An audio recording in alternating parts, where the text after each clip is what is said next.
In Tati's second video and in Jeffrey's Snapchats, they both said that they stand behind everything that they mentioned, and unfortunately there have been allegations made against me because of these things, and I don't really feel comfortable just moving on from those. I would like to take this video today as an opportunity to kind of explain everything that has happened and address literally everything.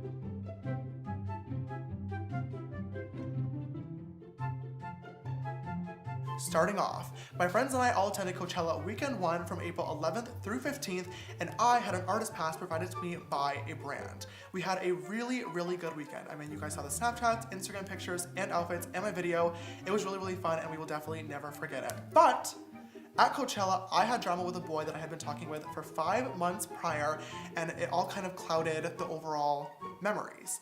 Later on that very same week, on April 19th, my best friends and I in the family group chat made the last minute decision that we wanted to attend Coachella weekend 2 again to kind of relive those memories, but boy-free.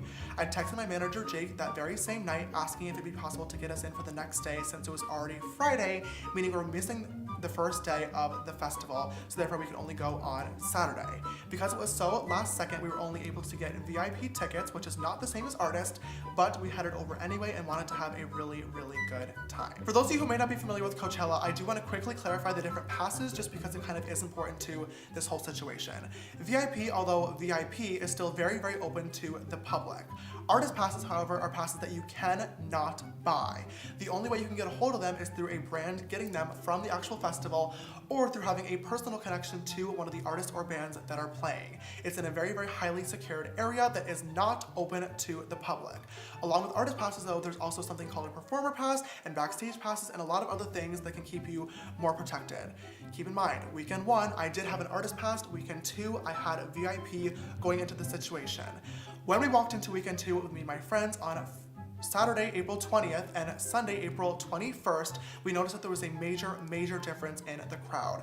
We were in the VIP section and I started getting mobbed really quickly at a super unsafe capacity because, as many of you guys know, whenever we stop to take a photo, kind of other people tend to come and it just turns into a big situation, and it honestly was not safe. I had remembered from weekend 1 that my friend Nikita, Dragon, who I was with a lot of the time, was brought by Sugar Bear Hair and had an artist pass, personal security, and backstage passes and was very taken care of and safe. When I felt unsafe in the situation, I panicked and I texted Nikita and asked her if she had a connection to the Sugar Bear Hair team that could potentially help me out. Nikita replied right away and she gave the Sugar Bear Hair team my personal phone number, to which they reached out to me and offered to come rescue me with a pass and backstage access and security to make sure that I was okay and was able to enjoy the festival along with my friends.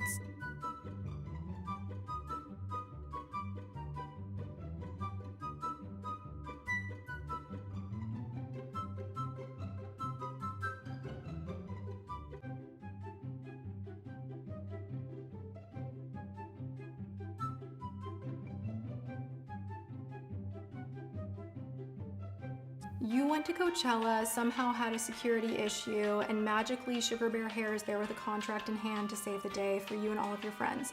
No company would ever go out of their way to have an extra, handful of passes that cost thousands of dollars a piece, like just in case. That leads me to believe that this was orchestrated beforehand, but he had an emotional conflict. James Charles, he had 9 days after Coachella to talk to me. On Monday, April 22nd, which was one day after Coachella, I was due to post my stories based on my contract. And up until that moment, I honestly had not thought about the fact that Tati was a Sugar Bear Hair competitor. And in that moment, I thought that as a friend, she deserved a courtesy text to let her know the context of the sponsorship and everything that was going on. To not even get a phone call, to not even get a text a few days prior, but right after that sponsored post went up, to have a text like, "Hey mom, love you, I'm stressed.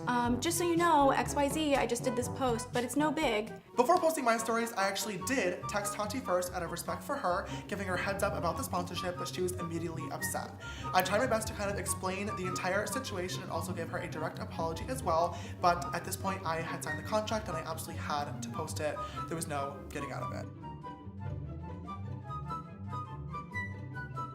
Oh my God, you tried to trick a straight man into thinking he's gay yet again, and somehow you're the victim. You know, it's really disgusting to manipulate someone's sexuality, especially when they are still, emerging into adulthood and don't quite have everything figured out. You are using your fame, your power, your money to play with people's emotions, and you're doing that to have them behave sexually in your favor, even if they're straight. And you know what? That's not okay. And how dare you laugh about it and make meme after meme and retweet and this and that and I love straight boys, and make it a joke. First of all, I am a 19-year-old virgin.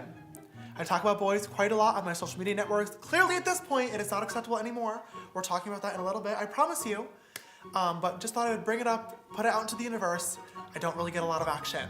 We have probably guessed this at this point. So that being said, I have never and would never and will never use my fame, money, or power to manipulate or get any sexual actions from a guy. That is disgusting. It is not me. And the fact that Tati brought this up blows my mind.